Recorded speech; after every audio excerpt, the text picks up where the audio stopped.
সাইদ আহমেদ, আপনি নিজের একটা সংস্থা রয়েছে informatics, institute of informatics and development, যেটা আইআইডি। মানে আপনি তো ওতপ্রোতভাবে এই যে আইন করা হচ্ছে, আপনার যে কাজ সেই কাজের সম্পূর্ণ বিরোধী একটা আইন, এমনটাই মনে করছি আমরা। তো সেই জায়গা থেকে দাঁড়িয়ে আপনি কোন কোন জায়গাটাতে মনে করছেন যে এইগুলো অনেকটা হুমকি স্বরূপ সাধারণ মানুষকে হয়রানি করার জন্য? সঞ্জীব ভাই, প্রথমে যেটা বললেন যে যখন এই আইনটা করা হলো তখন তো ওয়েবসাইট বা এভাবে জিনিসগুলো ছিল না। কিন্তু যখন অপরাধের সংজ্ঞায়নটা হয়েছিল তখন তখন বলা হয়েছিল যে এটা ওয়েবসাইটে বা অন্য যে কোনো ইলেকট্রনিক বিন্যাসে যে কোনো কিছু প্রকাশ করলে। তো ফলে এখন যা কিছু ওয়েবসাইট হচ্ছে, ব্লগিং হচ্ছে, ফেসবুক হচ্ছে, সবকিছু এর মধ্যে আসলে পড়ে যেতে পারে। তা আমাদের যেটা সমস্যা, প্রথমত এই আইনে অপরাধের সংজ্ঞায়নটা যেটা হয়েছিল সেটা খুবই ভেগ ভাবে ছিল। আমরা আমাদের যদি পেনাল কোডের ধারাগুলো দেখি সেখানে আইনগুলো খুব সুস্পষ্টভাবে থাকে। শুধু তাই না, উদাহরণ দিয়ে দিয়ে বলা থাকে যে যদি এটা করা হয় তাহলে এটা হচ্ছে অপরাধ। উদ্দেশ্যটা যে আমি অপরাধ করবার আগে যেন আইনটা পড়ে বুঝতে পারি এটা খারাপ। এই আইনের প্রধান সমস্যা হলো অপরাধটা আমি করার আগ পর্যন্ত বুঝতে পারবো না যেটা অপরাধ ছিল।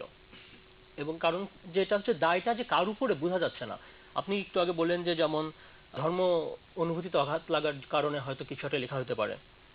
এখন যদি ব্লগে যদি আমি কিছু লিখি, কোনো একটা যে কোনো কিছু, আমি হয়তো আমার উদ্দেশ্য নাই ধর্ম অনুভূতিতে আমি আঘাত করব, এই আইন বলে আমার উদ্দেশ্য আছে কি নাই সেটা আমলে নেওয়া হবে না। এখানে আইনের মধ্যে স্পষ্টভাবে লেখা আছে যে যদি কারো অনুভূতিতে ঘটতে আঘাত করতে পারে এরকম যদি হয়, তাহলে এটা কোনো একজন পুলিশ কর্মকর্তা এটাকে সে কগনিজেবল, অর্থাৎ নিজেই আমলে নেবে। তাকে কোনো বিচারকের কাছে যেতে হবে না। তিনি নিজেই ডিসিশন নেবেন যে এই লেখাটা থেকে আসলে একটা অনুভূতিতে আঘাত লাগতে পারে, সেটা করে তিনি আমাকে গ্রেফতার করতে পারেন।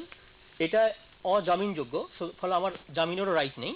এবং আমার যদি খুব সামান্যতম অপরাধ হয়, হয়তো আমার কোনো ইচ্ছাকৃত না ব্যাপারটা, মিনিমাম শাস্তির যে জায়গাটা রাখা হলো 7 বছর। মানে এটার তো মানে আমাদের মানে যে কোনো ধরনের লঘু পাপে ব্যাপক একটা গুরুদণ্ড দেওয়া হয়েছে। তো এখান থেকে আমাদের সমস্যা।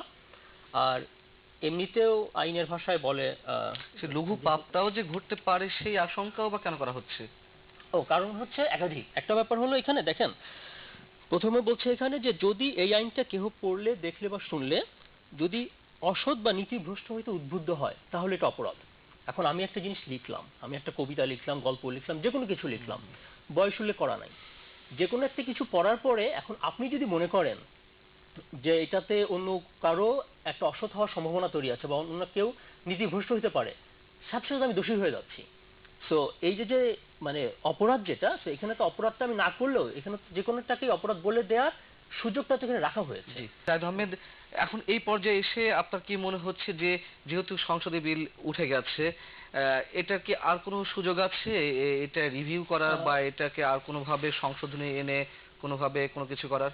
আহ, মনে করি অবশ্যই আছে। আমরা বেশ আশ্চর্য হয়ে লক্ষ্য করি যে এই আইনে তো আমরা দুটো সমস্যার কথা বললাম ততক্ষণ, যে একটা হচ্ছে আইনের সংজ্ঞায়নের সমস্যা আছে, যে কোনো কিছুকে অপরাধ বলতে পারে।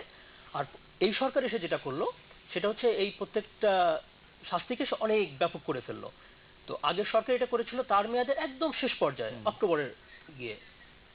এই সরকারও তার মেয়াদের শেষ পর্যায়ে এসে করলো। তো এগুলো নিয়ে আমরা একটু সন্দিহান হই কেন সরকার শেষ মেয়াদে এসে এটা করেন।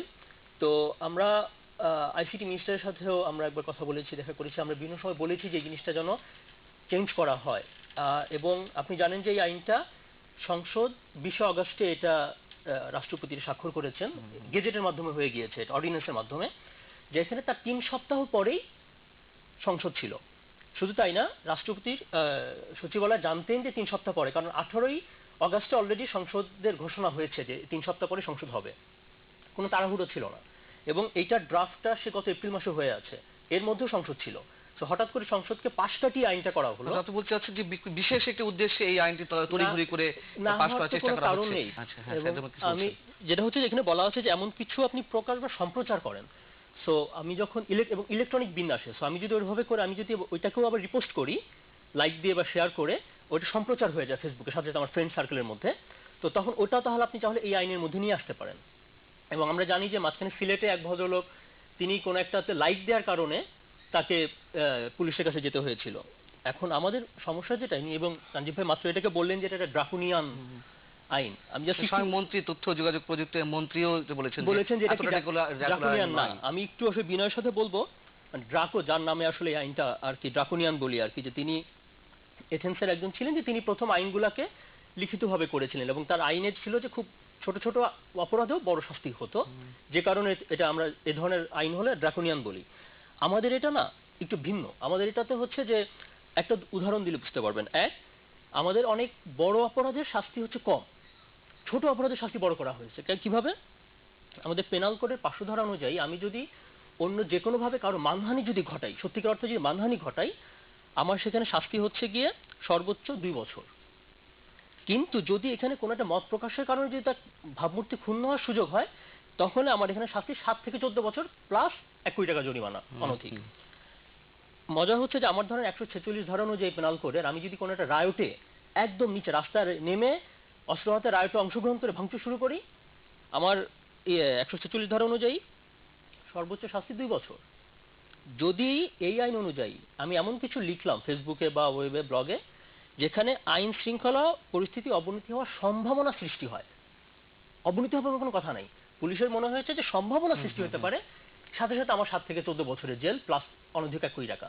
তো এই যে যেভাবে করা হলো, এবং এর আগে একজন দর্শক প্রশ্ন করেছিলেন যে আমরা কেন এমন কিছু লিখবো যেটাতে এই ধরনের প্রবলেম হয়, আমরা এটাই বলতে যাচ্ছি, আমরা এমন ভাবে আইন চাই। এরকম সচেতন তো সবাই না, যে দর্শক ফোন দিয়েছেন তার মধ্যে সচেতন হয়তো সবাই না। না, এটা সম্ভব না। তার চেয়ে বড় কথা হচ্ছে সবার মত একরকম হয় না। তার চেয়ে বড় কথা হচ্ছে যে আমরা সচেতন ভাবে লিখলাম, প্রশ্ন তো সেখানে না। প্রশ্ন হচ্ছে যে আমি এমন আইন করতে চাই যেখানে কেউ যদি সচেতন ভাবে খারাপ কিছু লিখে তাকে ধরা হোক।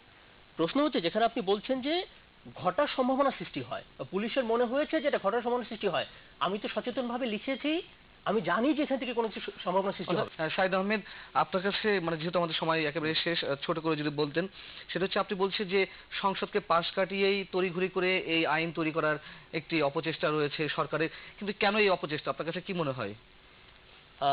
কারণ হচ্ছে যে কেন এই ধরনের একটা আইন তৈরি করতে হলো, ভীতির সৃষ্টির আমরা একটা সুযোগ দিচ্ছি এখানে। কারণ হচ্ছে যে আমরা এর মধ্যে অনেক ধরনের অপরাধ ঘটেছে, হয়তো অনলাইনে অনেকের ছবি দিয়ে অনেক ধরনের কমেন্ট হচ্ছে, বা রাজনৈতিক নেতৃবৃন্দের বিরুদ্ধে হয়তো অনেক কিছু বলা হচ্ছে। আমরা দেখি যে সংসদে দাঁড়িয়ে যদি কোনো একজন সাংসদ অন্য নেতার সম্পর্কে বা নেত্রীর সম্পর্কে যদি খুব জঘন্য ভাষায় পচা কথা বলেন, এটা সমস্যা হয় না। এমনকি বিশেষ বিশেষ শব্দ সংবিধান ঘেটে বা ঘেটে বের করা হয়, যেটা আসলে সিদ্ধ, ঠিক আছে, অথচ অভিধান সিদ্ধ, অথচ আমরা যারা জনগণ, আমরা যাতে কোনো কিছু না বলতে পারি, সেজন্য এই আইনটা করা হলো।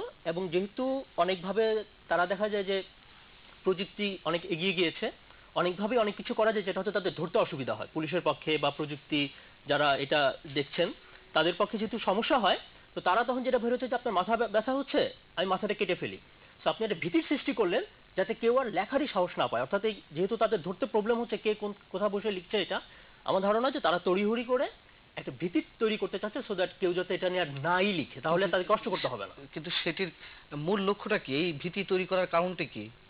আপনি লিখবেন না, আপনি যদি এখন আর নাই লিখেন তাহলে আমরা সহ্য করতে পারছি না, বিষয়টা কি এরকমই? Exactly. ধন্যবাদ শাহিদ আহমেদ।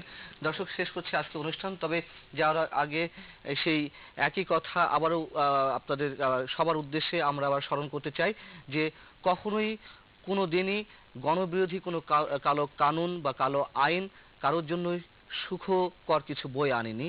সবাই ভালো